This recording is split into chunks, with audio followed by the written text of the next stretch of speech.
बंधु माने आसुची श्रावण मास। तेबे 2025 मसीह श्रावण मास केते तारिखरु आरंभ होउछि। जे माने एही मासरे व्रत पालन करिवे, जे माने एही मासरे बोलबम करिवे, से माने केते तारिखरु श्रावण मास को पालन करिवे, केते तारिखरु केते तारिख पर्यंत से माने व्रत पालन करिवे एवं एही 2025 मसीहार श्रावण मासरे मोटरे केतोटी सोमवार पड़िबो। एहा व्यतीत श्रावण मासरे केउ सब कर्म गुड़िक करिबा अनुचित एवं श्रावण मासरे केउ सब परिबा खाइबा निषेध।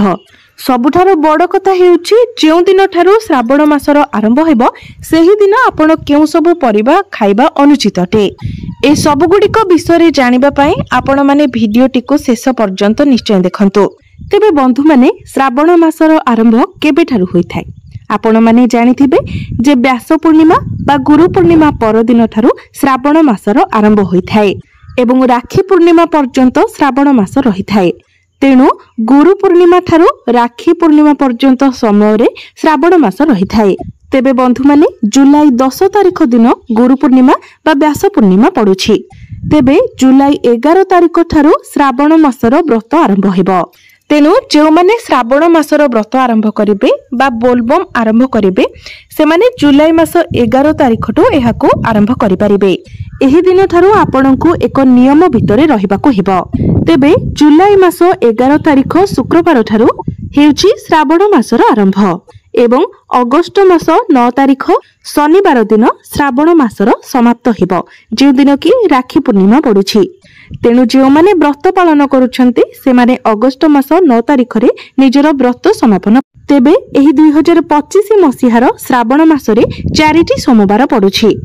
तेणु चलित वर्ष आपण 4 पाली श्रावण मासर व्रत पालन करिवे। तेबे प्रथम पालीटी जुलाई 14 तारिख, द्वितीय पालीटी जुलाई 21 तारिख, तृतीय पालीटी हेउछि जुलाई 28 तारिख एवं चतुर्थ पालीटी हेउछि अगस्त 4 तारिख। एही 4 पाली सोमवार रे आपण शिव को जलाभिषेक करि परिबे। अगस्त मास 4 तारिख रे जे सोमवारटी पड़ुछि ताहा हेउछि श्रावण मासर शेष सोमवार, किंतु अगस्त मास 9 तारिख रे हेउछि श्रावण मासर शेष। तेबे मने रखंतु जे दिन श्रावण मासर आरंभ हेबो से दिन आपण एही जिनिसटी को भूले मध्य खाइबे नाही। जदि आपण एही जिनिसटी को खाइ नेउछंती तो आपणकर व्रत निष्फल होई जिवो। आपणकर व्रत करिवार कोनोसी फल ही आपणको प्राप्ति हेबो नाही। पांजी अनुसार एही दिन आपण पानी कखारु खाइबा निषेध अटे। तेणु एही दिन आपण पानी कखारु खाइबे नाही। एहा व्यतीत जे दिन श्रावण मासर शेष हेबो अर्थात राखी पूर्णिमा दिन मध्य आपण पानी कखारु खाइबे नाही। एबे आसंतु जानिबा श्रावण मासरे केउ कार्य गुड़िक करिबा निषेध अटे। तेबे जे दिन ठारू श्रावण मासर आरंभ हेबो अर्थात जे दिन ठारू आपण व्रत आरंभ करिवे ता पूर्वरु ही आपण निजर चुट्टी एवं दाढ़ी को काटि नेबे। कारण जो माने व्रत पालन करिथांती श्रावण मासरे से माने चुट्टी दाढ़ी एवं नख काटिबा निषेध अटे। संपूर्ण श्रावण मास सारा आपनकु एही नियम पालन करिबार अछि। एहा व्यतीत जो माने श्रावण मासर व्रत पालन करिथांती बोलबम जाइथांती से माने श्रावण मास सारा जोता पिंधिबा मध्ये निषेध अटे। खाली पादरे चालिबार नियम रहिथाय। जो माने श्रावण मासर व्रत पालन करिथांती से माने खटरे सेजरे सोइबा मध्ये निषेध अटे। से माने भूमि रे सोइबा शास्त्र रे उल्लेख रहिछि। जो माने विवाहित अटंती एवं व्रत पालन करिथांती से माने मध्य ब्रह्मचर्य व्रतर पालन करिबा उचित, अर्थात शारीरिक संपर्क ठारू दूरे रहिबा उचित। व्रत पालन करुथिबा समय रे आपण तामसिक खाद्य ठारू दूरे रहिबा उचित। पियाज रसुण आमिष ए सब ठारू दूरे रहिबा उचित। एही समय रे आपण प्रत्येक दिन सात्विक भोजन करिबा उचित। एहा व्यतीत कोनोसी व्यक्ति को कटु कथा किंबा चोरी करिबा मिथ्या कहिबा ए सब ठारू मध्य दूरे रहिबा उचित। आपण कोनोसी पशु पक्षी माननको मध्य कष्ट देबा उचित नहे, कारण प्रभु भोला शंकर को पशुपति बोली मध्य कुहा जाय थाय। तो आपण जदि कोनोसी पशु पक्षी को कष्ट देउछंती एहार अर्थ हेउछ आपण भोला शंकर को कष्ट देउछंती, जहार अर्थ हेउची व्रत पालन करिबार कोनोसी फल ही आपणको प्राप्ति हेबो नाही। आपणको शिव शंकरंकर कृपा प्राप्ति हेबा बदल रे आपण प्रभु भोला शंकरंकर क्रोधर शिकार हेबे। सेहीपरि श्रावण मासरे आपण क्षीर दधी खाइबा मध्ये निषेध अटे। परिबा भितरे मूला बाइगण एसबु भक्षण करबा मध्ये निषेध अटे। श्रावण मासरे जो माने व्रत पालन करुछंती से माने कलरा खाइबा मध्य निषेध अटे। अधिक मसलायुक्त खाद्य, अधिक मीठा खाद्य, अधिक खटायुक्त खाद्य ए सबु ठारू मध्य दूरे रहबा उचित। जेते पारिबे आपण सादा खाद्य खाइबा पई चेष्टा करंतु। आपण जेते अधिक निराडंबर जीवन यापन करिवे आपणकर मन सेतिकी धर्म पथरे अग्रसर हेब। प्रभु भोलाशंकर सहित आपण सेते अधिक लीन होई पारिबे। एबे आसंतु जानिबा श्रावण मासरे केउ जिनिस गुड़िक किणिबा निषेध अटे। बंधु माने श्रावण मासरे कोनोसी धारुआ अस्त्र शस्त्र किणिबा उचित नुहे, जेमिति कि छुरी, कैंची एसबु श्रावण मासरे किणिबा उचित नुहे। जो माने श्रावण मासर व्रत पालन करुछंती से माने तो निश्चित भाबरे सोमवार दिन प्रभु शिव शंकर को जलाभिषेक करबा पई मंदिर जिबे। तेबे आपण माने गोटे कथार ध्यान रखिबा उचित जे सोमवार दिन कदापि भी बेलपत्र तोलिबा नाही, कारण सोमवार दिन बेलपत्र तोलिबा निषेध हटे। आपण रविवार दिन ठारू बेलपत्र तोली नहीं रखिदेबे।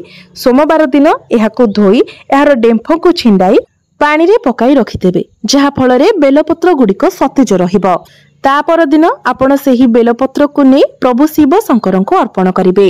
बंधु माने आपण माने जानि रखिबा उचित जे बेलपत्र चढ़ाइबार मध्य किछि विधि रही थाए। एही विधि पूर्वक जदि आपण प्रभु शिव शंकर को बेलपत्र चढ़ांती तो प्रभु शिव शंकर अत्यंत प्रसन्न होइथांती। तेबे आपण जेबेले बेलपत्र चढ़ाउचंती सब बेले निखुण बेलपत्र चढ़ाइबे, जेमिति बेलपत्र केउठारु फाटी न थाए किंबा चिरी न थाए सेथि प्रति ध्यान देबे। कारण प्रभु शिव शंकर को कोनोसी भी खंडित जिनिस अर्पण करा जाय न थाए। बेलपत्र चढ़ाइबा पूर्वरु आपण बेलपत्र को सब बेले भलरे पानी रे धोई परिष्कार करिनेबा उचित एवं बेलपत्रर जो पट चिकण साइडटी आपण सेही पटटी को प्रभुंक लिंगरे स्पर्श करी अर्पण करिबा उचित। एवं बेलपत्र अर्पण करिबा समय ओम नमः शिवाय मंत्रर जप करी करी आपण बेलपत्र अर्पण करिबा उचित। बेलपत्र चढ़ाइबा समय आपण बेलपत्र को निजर अनामिका एवं बुढ़ा अंगुलीर सहायतार एवं मध्यमा अंगुठी सहायतार धरी आपण बेलपत्र को चढ़ाइबा उचित।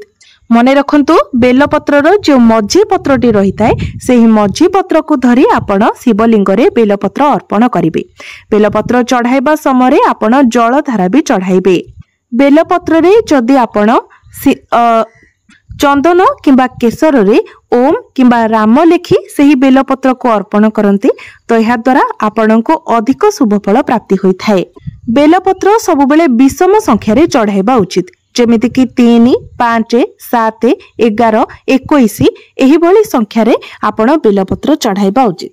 तेबे एमिति रे श्रावण सोमवार दिन जदि आपण 108 बेलपत्र चढ़ांती तेबे यह अत्यंत शुभ फल प्रदान करिथाए। मने रखंतु शिवलिंग रे सर्वप्रथमे जल अर्पण करिवे, तापरे आपण बेलपत्र चढ़ाइबे। बेलपत्र चढ़ाइबा समय सब बेले निजर मन रे सकारात्मक चिंताधारा रखिबा उचित, जहा फल रे आपणकर मनस्कामना शीघ्र पूर्ण हेबो एवं प्रभु भोलाशंकरंकर कृपा मध्य प्राप्ति हेबो। मने रखंतु चतुर्थी, अष्टमी, नवमी, चतुर्दशी, अमावास्या, संक्रांति एवं सोमवार दिन बेलपत्र अर्पण करबा समय आपण एक विशेष मंत्रर जप करी बेलपत्र अर्पण करि पारिबे। त्रिदलम त्रिगुणाकारम त्रिनेत्रम च त्रिधायुधम त्रिजन्मम पाप संहार बिल्वपत्र शिवार्पणम एही मंत्रर जप करी आपण प्रभुको बेलपत्र अर्पण करि पारिबे। बंधु माने आपण माने लक्ष्य करिथिबे जे माने बोलबम जाइथांती से माने प्रायतः प्लास्टिक डबारे जल नहीं जाइथांती एवं सुखिला वस्त्र पिंधि मध्य जल अर्पण करबा उचित नहीं। भूले मध्य आपण सुखिला वस्त्र पिंधि किंबा प्लास्टिक डबारे प्रभु को जल अर्पण करिवे नाही। जदि आपण श्रावण मासर व्रत पालन करुछंती, श्रावण मास व्रतर नियम हेउची आपण जेतेबेले प्रभु भोलाशंकर को जल अर्पण करिवे तो आपण घरु पादरे चाली चाली सांगरे एक तंबा किंबा पित्तलर लोटा नेबा आवश्यक। तापरे कोनोसी नदी किंबा पुष्करिणी रे आपण निजे मुंड बुड़ाई स्नान करी तापरे सेही पात्र रे जल भरी ताकु नै आपण प्रभु शिव शंकरଙ୍କ उपरे जलाभिषेक करिबा उचित। मने रखंतु श्रावण मास व्रतर जो सब नियम रही जदि से ही सब नियम पालन करी आपण श्रावण मासर व्रत पालन करती तो यह द्वारा आपण को प्रभु शिव शंकर कृपा प्राप्ति होता है। प्रभु महादेव आपण उपरे प्रसन्न होइथांती। किंतु जदि आपण नियम गुडी को न मानी आपणकर इच्छा मुताबक आपणकर जहा मन को आसीबो ताहा करिथांती यह द्वारा प्रभु शिव शंकर आपण को उपरे प्रसन्न हेबा परिवर्ते आपणको उपरे रुष्ट होइथांती। आपणको आशीर्वाद प्रदान करिबा बदଳରେ आपण प्रभु महादेवंकर कोपर शिकार होइथांती। जदि आपण श्रावण मासर व्रत पालन करूछंती बोलबम जाउछंती तेबे गोटे कथार ध्यान रखंतु जे मास सारा जेमिति अन्य कहार घरे आपण भोजन न करंती। जेकोसी मंदिर रे आपण प्रसाद खाई परिबे किंतु अन्य कहार घरे आपण भोजन करिबे नाही। बंधु माने जो माने घरे रही व्रत पालन करुछंती कोनोसी कारणवशत आपण प्रभु महादेव को जलाभिषेक करने को जाई पारु नाहंती तेबे आपण एही श्रावण मास व्रतर अन्य सबु नियम को पालन करी मध्य व्रत पालन करि परिबे। जदि आपण कोनोसी कारणवशत प्रभु शिव शंकर को जलाभिषेक करने को जाई पारु नाहंती तेबे घरे आपण प्रभु शिव शंकर मंत्र जप करंतु। निश्चित भाबरे एहा द्वारा मध्य आपण को प्रभु शिव शंकर कृपा प्राप्ति हेबो। किंतु अन्य सब नीति नियम को आपण पालन करबा उचित।